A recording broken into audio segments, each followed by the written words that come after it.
मैं प्रीति राजपूत। आप देख रहे हैं इस टाइम हटो बचो न्यूज़ टीवी। आज हम संत कुमार शुक्ला जी के साथ हैं, ये प्रधान भी हैं यहाँ के। इनसे जानते हैं कि ये डिबेट करते रहते हैं विधायक के खिलाफ। विधायक का ये कहना है कि वो किराड़ी में बहुत काम करता है, उनके बहुत सारे मैसेज या बहुत कुछ फेसबुक पे देखने को मिलता है। इनसे पूछेंगे पहले मैसेज के बारे में कि विधायक जी का ये कहना है कि उन्होंने अभी राशन चालू कर दिया है स्कूलों में, ठीक है, और किराड़ी वासियों का ये कहना है कि वो पानी से जूझ रहे हैं। राशन लेने कैसे जाएंगे क्योंकि स्कूलों के आगे ही पानी भरा है, आपने खुद दिखाया है। तो आप ये बताइए, मुबारकपुर स्कूल के आगे भी पानी भरा है और किराड़ी में कई सारे स्कूल हैं जिनके आगे पानी भरा है, आपने उन्हें लाइव चलाया अपनी फेसबुक से। तो अब वो राशन लेने जनता वहाँ तक कैसे जाएगी जब वो जा ही नहीं सकती, वो पानी से पहले जूझना पड़ेगा फिर वहाँ तक पहुँचेगी। तो जनता का ये क्वेश्चन है कि विधायक का ये कहना है कि वो काम करा रहे हैं। तो आप क्या कहना चाहेंगे कि विधायक क्या काम करा रहे हैं किराड़ी में? इतने साल से आप देखते आ रहे हैं, रह रहे हैं यहाँ पर, क्या काम कराया अभी तक विधायक ने? प्रीति जी, पहले तो बहुत बहुत मैं आपका धन्यवाद शुक्रिया अदा करना चाहूँगा जो आपने किराड़ी के बड़ी विषम परिस्थितियों के गंभीर मुद्दों को चुनते हुए आपने मेरे से प्रश्न किए जी। आपका बहुत बहुत सादर आभार जी। आपका जैसे प्रश्न है राशन की बात को लेकर के, राशन का काम भाषण से नहीं चलता है जी। सत्य बात है कि जनता लगभग 8 लाख की पब्लिक के आसपास इस क्षेत्र के अंदर है, किस रास्ते से वो जाएगी राशन लेने के लिए जी। मुबारकपुर में आपको दिखाया मैंने कि 2-2 फुट पर सांप मोटे मोटे आपको दिखाए थे, मैं सांप चल रहे हैं उसके अंदर। हाँ, आज भी सांप चल रहे हैं, आज भी चल रहे हैं। अभी मैं वहाँ से होकर और उसकी वीडियो आपको दिखाता हूँ मेरे मोबाइल में, उसके वीडियो आप देखिएगा। उस स्कूल की व्यवस्था ये है, मुबारकपुर स्कूल के सामने की व्यवस्था ये है। आप प्रेमनगर स्कूल की बात करेंगे, शमशान घाट जाने का रास्ता नहीं है, मैं लगातार आपको दिखा चुका हूँ। अब 1-2 दिन से जब मैंने आवाज़ उठाई तो 70 फुट रोड पर इन्होंने काम करना शुरू किया है। मेरी आवाज़ उठी 25 तारीख के बाद, सुभाष यादव जी मेरे साथी लगातार मुद्दों को उठाते चले, प्रशासन में हड़कंप मच गया। किराड़ी अपना अधिकार मंच की आवाज़ को उठाते हुए दस्त लग गए विधायक के और सारे निगम पार्षदों के। आज दिखाने के लिए वो जो राजनीतिक दलाल टाइप के लोग होते हैं, उन्होंने लगा के जेसीबी और लगा के अपने फोटो खिंचाना शुरू कर दिए। अरे ये चीज़ पहले भी कर सकते थे वो लोग, लेकिन अभी राशन की बात भाषण से पूरा करना चाहते हैं। अभी जनता को यही नहीं पता होगा कि हम जाएँ किस रास्ते से। प्रयास कर रहे हैं, देखा जाएगा उसको भी। यदि वहाँ तक भी नहीं पहुँच पाते हैं तो उसका भी इलाज करेंगे इनका। ये लोग प्यार से मानने वाले नहीं है ये। और एक क्वेश्चन और है मेरा कि उन्होंने कई टाइम पहले विधायक जी ने पोस्ट डाली थी 18 से 44 साल के लोगों के लिए उन्होंने वैक्सीन की सुविधा करा दी है। क्या लगता है, वैक्सीन तो हमारे किराड़ी में बहुत कम लोगों को लगी है और जिन्हें लगी है उन्हें बुखार, और मोहल्ला क्लिनिक 2 बजे के बाद बंद हो जा रहे हैं। तो जो रात में बुखार आ रहा है उसमें लोग कहाँ जाए? मोहल्ला क्लिनिक ही बंद हो जा रहे हैं और मोहल्ला क्लिनिक में टिटनेस का इंजेक्शन भी नहीं है। लोग तो परेशान हो रहे हैं, ना हॉस्पिटल है किराड़ी में ना कुछ। संजय गांधी जाते हैं तो वहाँ से लाशें आ रही हैं। क्या कहना चाहेंगे आप? ये विधायक महोदय महा झूठे हैं, झूठा होता ही महा झूठा है जी।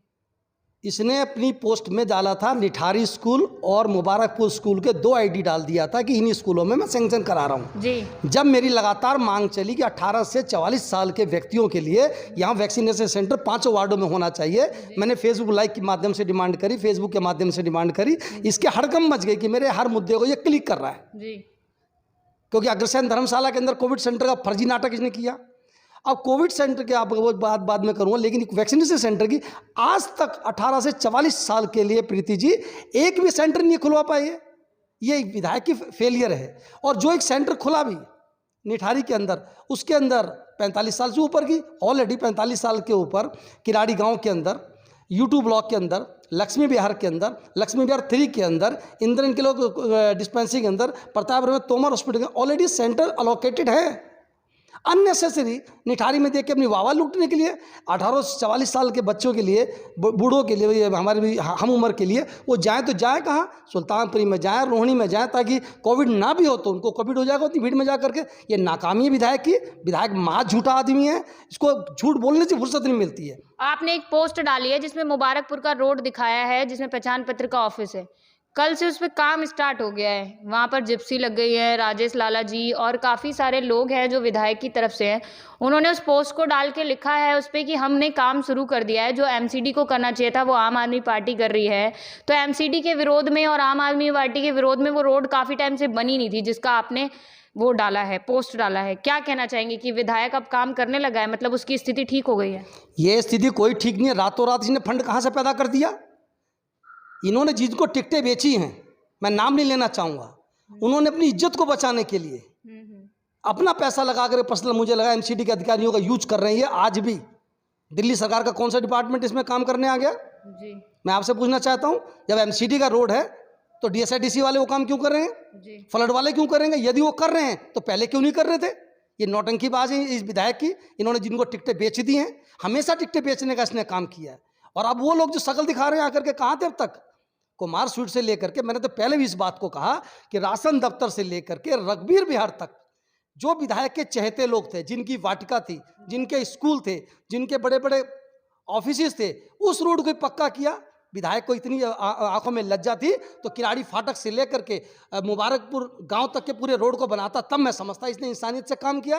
ये विधायक तो महा झूठा माधो धोखेबाज है। ये तो पहले वाला विधायक का भी बाप निकला। पहले वाला विधायक तो सेल्फिश माइंड का था, वो तो बहुत मनी माइंडेड है।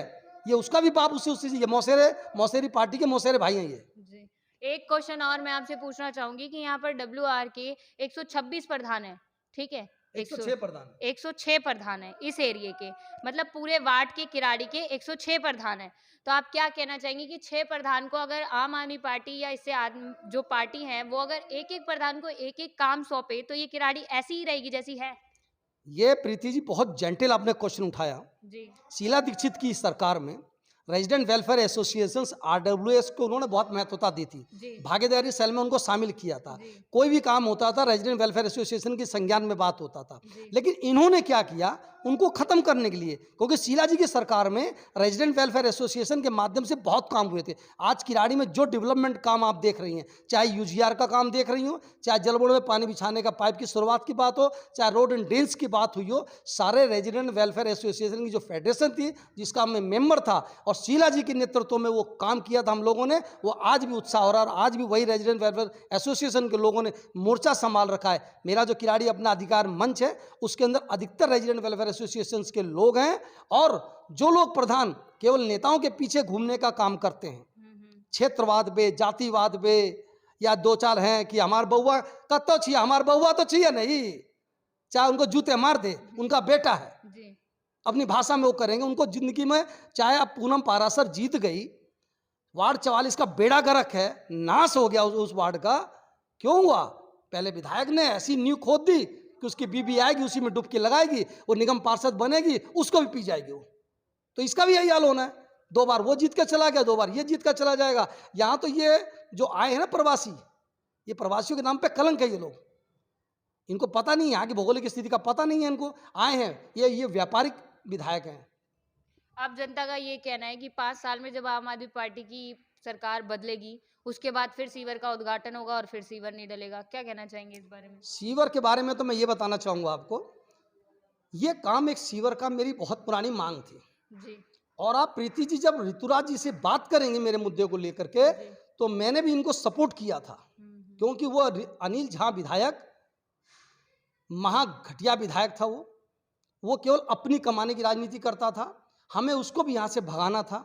मैंने ऋतुराज जी को खुद ये कह के सपोर्ट किया था कि भाई, यहाँ सबसे पहला काम यदि किराड़ी के विकास का होगा तो शिविर प्रोजेक्ट को लेकर के आना, ये मेरा पहला काम था। इनसे इच्छा हुई, आप पूछ लीजिएगा उनसे जाकर के। उस काम को इन्होंने कैसे भी ले दे के चालू कराया, मैं इसको सरकार का उपलब्धि बताऊंगा और इसमें ऋतुराज की भी बात करूंगा कि इन्होंने ये प्रयास सार्थक किया। लेकिन जमीन पे उतर जाए ये बहुत बड़ी बात है, क्योंकि लिंक यहाँ पर अभी भी ठीक नहीं है। और सीवर के बाद कितनी समस्याएं ना उत्पन्न हो। L&T बहुत बड़ी कंपनी काम कर रही है, नो डाउट, लेकिन उसको लेवल बराबर दे। अभी बहुत बड़ी समस्या आने वाली है नगर के अंदर। पर किराड़ी का लेवल तो कहीं ऊंचा और कहीं नीचा है, अब वो कैसे ठीक मैं होगा? यही आपको बताने जा रहा हूँ प्रीति जी कि सीवर भी डाल दें, लेंग लेवल में ले लें इसको, बहुत बड़ी बात है, गनीमत। ये सीवर डालने के बाद और भयंकर समस्या आने वाले हो हमारे क्षेत्र के अंदर। यदि सीवर में जरा सी चूक हो गई तो लोग अभी तो गंदे पानी से डूब के मर रहे हैं, इसके बाद सीवर में डूब के लोग मरेंगे। अभी तो उनका क्या हाल होगा, जो मकानों के ऊपर सीवर डलने के बाद उनके मकान की छत मात्र 2 फुट रह जाएगी, वो लेट के अपने घर में जाएंगे या पड़े रहेंगे अंदर, निकलेंगे नहीं। अब इन्होंने एक कोविड सेंटर खोला था जिसकी काफी सारी तारीफ हमने फेसबुक पे देखी थी। ऋतुराज ने भी लिखा था कि अब किराड़ी में कोई समस्या होगी तो हमारे पास तीसरी लहर के लिए हॉस्पिटल पहले ही प्राप्त है। मतलब अब तीसरी लहर आएगी उसके लिए उन्होंने पहले ही तैयारी कर ली है। आपको क्या लगता है कि अब तीसरी लहर आएगी तो कोई नहीं मरेगा, जिस तरीके से आम पार्टी ने तैयारी की है? आम पार्टी ने अपनी तैयारी करी है कमाने की। 25 अप्रैल को जब मैं फेसबुक लाइव के माध्यम से मैंने किराड़ी के स्वास्थ्य विषय को उठाया और धिक्कारा इस विधायक को कि तुम हिंदुस्तान में रहो या पाकिस्तान में रहो, कहीं रहो, लेकिन किराड़ी की जनता ने तुमको जनप्रतिनिधि बनाया है। तुम्हारा नैतिक कर्तव्य बनता है यहाँ का सुध लेने के लिए। तुम्हारे प्रतिनिधि कहाँ गए? तो इन्होंने आनन फानन में 26 तारीख को एक डीएम को चिट्ठी लिखे कोविड सेंटर बनाने की बात की 70 बेड के लिए। वो भी कहना है कि इन्होंने अपनी जेब से किया, कोई फंड नहीं आया। मैं बता तो रहा हूँ आपको ये क्या आया, मुझे इस चीज़ की सब जानकारी आपको डॉक्यूमेंट्स में दे सकता हूँ मैं आपको। इन्होंने राजनीतिक हथकंडे के तहत इसको उजागर करना था कि अग्रवाल धर्मशाला में लालाओं का बहुत बड़ा योगदान होगा, उनको टिकटें देनी है, उनके लिए क्रेडिट देना है इनको। आज की डेट में उसमें कुत्ता बैठ रहा है, जिनकी आपने फोटो देखी होंगी। जिस दिन उद्घाटन किया, एक प्रधान, एक ट्रस्टी, एक ट्रस्टी अंदर बैठा रहा महाराजा अग्रसेन के ऑफिस के अंदर, उसको नहीं बुलाया। वहां भी अग्रवाल समाज का भी उनमें विवाद चल रहा है। और 3-4 इनके जो कटपेस्ट मारते हैं वो पलट जो प्रवक्ता बना रखे हैं वो, और बाकी पेड स्टाफ 10-11 से आदमी। चौथा उद्घाटन में 12वां आदमी उद्घाटन में नहीं था। और जिस दिन से उद्घाटन किया केवल विधायक ने अपना बीपी या कोविड चेक करवाया होगा। उसके बाद से मुझे तो आज तक सूचना ये है, ना तो कोई डॉक्टर है, ना कंपाउंडर है, ना ही कोई कर्मचारी है। और ऊपर से एक चीज़ और मिली कि पहली मंजिल पर जो बेड रखे हुए हैं वो भी तय करके फोल्ड करके रख दिए, कब उठ के चले जाए भरोसा नहीं। आप जाइए उसका पूरा विजिट करिए, वहाँ है भी कि नहीं सामान, चला ना कौन सी रात के अंदर इनका टेम्पो लल्ला दिखे, भरोसा नहीं है इन लोगों का, क्योंकि टिकट की राजनीति कर रहे हैं ये लोग। तब क्या लगता है आम आदमी पार्टी इस बार किराड़ी में जो बारिश आने वाली है, 3 दिन की बारिश में तो इतना गंदा हाल रहा कि कोई निकल नहीं सकता था, अब जो बारिश आने वाली है उसमें आम आदमी पार्टी शायद अपना काम करेगी, लगता है आपको? अरे मैं कह रहा हूँ कैसा काम करेगी। अभी मलबा डालने की घोषणा कर दी, मैं अग्रनगर में मलबा डलवा रहा हूँ। कहाँ डलवा रहा अग्रनगर में? 1-2 ट्रॉली देख लिया वो इंदिरा इंक्लेव में डलवाया। उनका जो पोस्ट आया है उसमें लिखा हुआ है उन्होंने इंदिरा इंक्लेव में मलबा डलवाना शुरू कर दिया है। जहाँ पर एक पोस्ट आया था उससे पहले एक आदमी ने वहाँ पर काफी कुछ इन्हें गंदा बोला था, उसके बाद इन्होंने वहाँ मलबा डलवाना शुरू कर दिया। इन्होंने खुद ही पोस्ट भी डाली है कि मैंने यहाँ इंदिरा इंक्लेव में मलबा डलवाना शुरू कर दिया है और आगे मैं वादा करता हूँ कि पूरी किराड़ी में मलबा डलवा के पक्का सड़कें और सब कुछ करवा दूंगा। तो क्या लगता है आपको? तो इनको ऐसे आदमी चाहिए क्या, इनके जो गालियां दे, इनको गंदी गंदी गालियां दे, ये वहीं मलबा डलवाएंगे क्या? अग्रनगर वालों ने पाप कर रखा है क्या? वो इज्जत से इनको बात करते हैं, विरोध में बात उठाते हैं। मैं भी 2-2 फुट पानी में गया था, मैं प्यार से मांग कर रहा हूँ, इनको गाली सुनना है क्या? गाली सुन के मलबा डलवाएंगे अग्रनगर में? मैं तो पहले कह दिया यदि काम इन्होंने नहीं शुरू किया तो मैंने कहा कि इसको मैं जन आंदोलन करते हुए नज़रबंद करूँगा ऑफिस के अंदर जहाँ मुझे मिल जाएगा। और फिर पुलिस प्रशासन से मुझे कोई डर नहीं है। इन विधायक को होश में ठिकाने लगा दूंगा, या तो ये काम कर लेगा किराड़ी विधानसभा का, और ना इनको ये सबक सिखा दूंगा ये किराड़ी है, किराड़ी के अंदर ये दादागिरी नहीं चला करती है और गुंडागर्दी नहीं चला करती है। क्षेत्र के किराड़ी के विकास में इनको पूरा योगदान देना होगा। मैं गाली की कभी बात नहीं करता, मैंने कभी अपशब्द से बात नहीं करी, ना मैं पसंद करता हूँ। इनके जो पेड स्टाफ है, इनके जो कट पेस्ट मास्टर हैं, इनके 1-2 और सहयोगी हैं, उनका काम है किसी तरीके से लोगों को हर्ट करना, गाली गलौज करना, उनसे गलत व्यवहार करना, ताकि लोग आवेश में आए। आवेश में आने वालों का बहुत इलाज मेरे पास है। कुछ नेताओं का कर दिया है, कुछ का करना बाकी है, कुछ के स्क्रीनशॉट ले लिए, कुछ का इलाज कर दिया जो घरों में बैठे। और आगे से फेसबुक पे आप देखेंगी कि इनके आम आदमी पार्टी के जो पेड स्टाफ की बदतमीजियाँ हैं वो आपको बंद मिलेंगी। कईयों का कहना है कि आप आम आदमी पार्टी के साथ नहीं है, इसलिए आप ऐसी फेसबुक पे बात डालते हैं, उनका विरोध कर रहे हैं। आप उनका विरोध इसलिए कर रहे हैं क्योंकि आपको कोई पद नहीं मिला या कोई समर्थी नहीं मिली आम आदमी पार्टी में, इसलिए आप उनका विरोध कर रहे हैं। मैं आम आदमी पार्टी की क्यों उम्मीद करूँगा? मैं कभी उनका सदस्य नहीं बना, मैं उनका कभी सदस्य बनना नहीं चाहता। मैं तो राष्ट्रीय स्वयं संघ का, RSS का स्वयंसेवक हूँ बाल्यकाल से, बचपन से जी। उस समय भी मैंने कांग्रेस के साथ सहयोग रह के काम किया। फिर गलती से दुर्भाग्यवश 2007 में मैंने भारतीय जनता पार्टी ज्वाइन कर ली। मैंने सोचा शायद ये बहुत अच्छा काम करेगी, लेकिन यह पार्टी सबकी अम्मा है। महा भ्रष्टाचार, महा तानाशाह, महा लुटेरे भारतीय जनता पार्टी, उसको मैंने छोड़ करके मैं कांग्रेस पार्टी ज्वाइन करी। और ये तो उसकी बी पार्टी है, भारतीय जनता पार्टी की ये बी पार्टी है आम आदमी पार्टी। कांग्रेस ने एक बार गलती कर चुकी है इनको सपोर्ट दे के, कि कांग्रेस में भी कुछ हमारे नेता ऐसे थे, मैं इसमें बात को मना नहीं करूँगा और दोष दूंगा उन नेताओं का। उन्होंने बीजेपी को निपटाने के चक्कर में खुद ही निपट गए और आम आदमी को ऐसा मौका दे दिया। अब ये हैं तो सब RSS के और बीजेपी के लोग ही हैं। चाहे रामनिवास गोयल जी विधानसभा अध्यक्ष है, वो भी भारतीय जनता पार्टी के पदाधिकारी रहे। अपने अरविंद केजरीवाल जी साहब हैं, ये भी RSS से संबंधित हैं। लगभग इस पार्टी के अंदर 80% लोग आरएसएस से संबंधित और भारतीय जनता पार्टी की मानसिकता के, ये उनकी बी पार्टी है। किसी तरह कांग्रेस को समाप्त करना था, इनकी मनसा पूरी हो गई है, कोई बात नहीं। वक्त होता है राजनीतिक में, कभी बदलते हैं, कभी चढ़ते हैं सूरज। अब इनका वक्त भी जाने वाला है। अब बीजेपी और आम आदमी दोनों दिल्ली से समाप्त होगी, कांग्रेस पार्टी सत्ता पर काबिज होने वाली है। हमने जाना संत कुमार शुक्ला जी से कि वो ऐसी डिबेट क्यों करते हैं फेसबुक पे, उन्होंने यही बताया, और आम आदमी पार्टी क्या काम नहीं कर रही है उन्होंने ये भी बताया। उम्मीद करते हैं आपको ये वीडियो अच्छी लगी हो। इसी के साथ करें, सब्सक्राइब करें और कमेंट करें।